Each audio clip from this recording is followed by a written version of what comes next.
Berarti mulai sekarang sakit ingat Allah. Kenapa logikanya? Yuk saya ajak berpikir logika. Ibu tahu di dalam tubuh ada yang namanya sel darah putih. Apa fungsi sel darah putih? Untuk melawan kuman. Kalau ada kuman masuk, dia bergerak. Kumannya banyak, dia membelah diri. Setelah mati itu kumannya, karena jumlahnya yang banyak dari sel darah putihnya bunuh diri sendiri. Karena kalau nggak bunuh diri, kebanyakan sel darah putihnya. Pertanyaannya, siapa yang nyuruh sel darah putih? Kok gerak sendiri, belah diri sendiri, bunuh diri sendiri, siapa yang nyuruh? Nah ini yang tanda tanya. Dunia kedokteran nggak bisa menjawab. Ternyata dunia kedokteran menjawab, oh karena adanya kemoatraktan, sehingga mendekat dia kayak mencium aroma. Tapi kan dia bisa gerak, siapa yang gerakin? Terus dia membelah diri, dia tahu ini, oh jumlah bakterinya banyak, dia membelah. Setelah bakterinya habis, dia bingung, dia bunuh diri sendiri. Coba hebatnya sel darah putih. Siapa yang ngatur itu, Bu?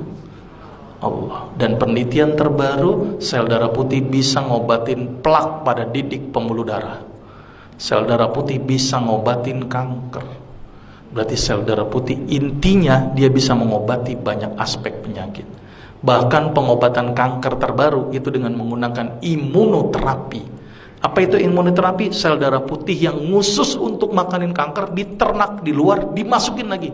Dan harganya mahal sampai ratusan juta. Islam mengajarkan supaya imunnya aktif dengan apa, Ibu? Sholat tahajud, berbekam, minum habatus saudah dan madu. Nah ini yang ngajarin siapa semuanya, Ibu? Rasul. Ini Ibu umat Nabi Muhammad atau bukan? Oke, berarti mulai sekarang rutinkan berbekam sebulan sekali. Rutinkan madu, ganti madu dengan gula, ganti dengan madu. Sirup ganti dengan madu. Karena kita umat Islam konsumsinya harus madu. Tapi umat Islam selalu dibikin stigma, hati-hati madu palsu. Tapi yang namanya sirup palsu nggak pernah hati-hati. Sirup jelas-jelas palsu diminum, coba. Madu yang belum tentu palsu apa nggak mau diminum. Ini kan aneh umat Islam, ternyata stigma itu yang bikin kita jauh dari madu. Padahal sepalsu-palsu madu lebih bagus daripada gula pasir dan sirup. Karena madu palsu nggak mungkin dibuat dari gula pasir, tekor. Coba tekornya lupa. Satu botol madu butuh berapa kilo gula pasir? Petaninya dibilang, saya kena, ini tambahin gula nggak? Dok, secara teori ekonomi aja nggak masuk buat saya, dok. Orang saya cuma naruh kotak, ngumpul sendiri itu madu. Ngapain saya tambahin gula? Jadi nggak mungkin pakai gula, Bu. Tekor buat petani. Paling mungkin namanya pakai CMC, karboksimetil selulose. Dan itu aman daripada gula pasir dan sirup. Jadi sepalsu-palsu madu lebih bagus daripada gula pasir dan sirup. Saking pengen yakinin masyarakat, sampai ada orang jual madu sampai bawa ember-ember sama sarang-sarangnya. Saking nggak percaya itu. Sudah jelas, Ibu? Mulai sekarang ikuti apa yang Rasul lakukan. Sepakat ya? Sekarang mulai berubah. Kalau sakit ingatnya Allah dulu. Mungkin sebagai introspeksi, saya punya salah apa? Mungkin introspeksi, mungkin saya gara-gara ini. Coba makan saya yang salah. Introspeksi dulu.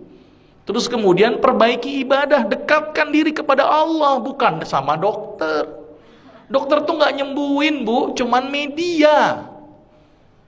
Obat yang diberikan itu hanya membantu, tapi yang menyembuhkan adalah konseptualnya adalah tubuh kita sendiri melalui Allah, Bu.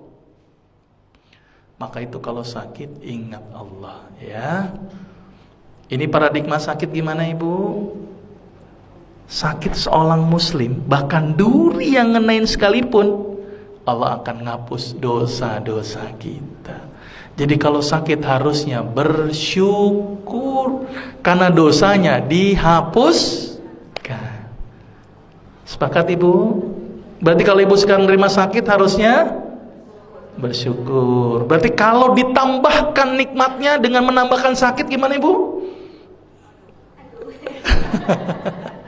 Jadi harusnya senang, Bu, nggak apa-apa. Makin berat nggak apa-apa. Ya, karena ingat hidup kita di dunia hanya sementara. Ada satu kehidupan yang tidak ada ujungnya, yaitu akhirat. Maka itu di dunia dijadikan satu kegiatan untuk ngumpulin amal. Jangan banyak berkeluh kesah, apalagi berobat kepada dukun. Aduh, hati-hati. Sekarang ustadz menjadi label untuk sebuah dukun. Maka itu hati-hati. Nggak mungkin tulis praktek dukun, udah nggak laku. Ustadz, hati-hati ditangkapnya ustadz apa itu. Nah, Guntur Bumi yang ditangkap itu ustadz loh, nggak bilang dukun, ya kan? Terus apa lagi? Ada yang mindahin ke kambing itu. Nah, itu juga ustadz, nggak dukun. Nah, hati-hati ya, sepakat ya.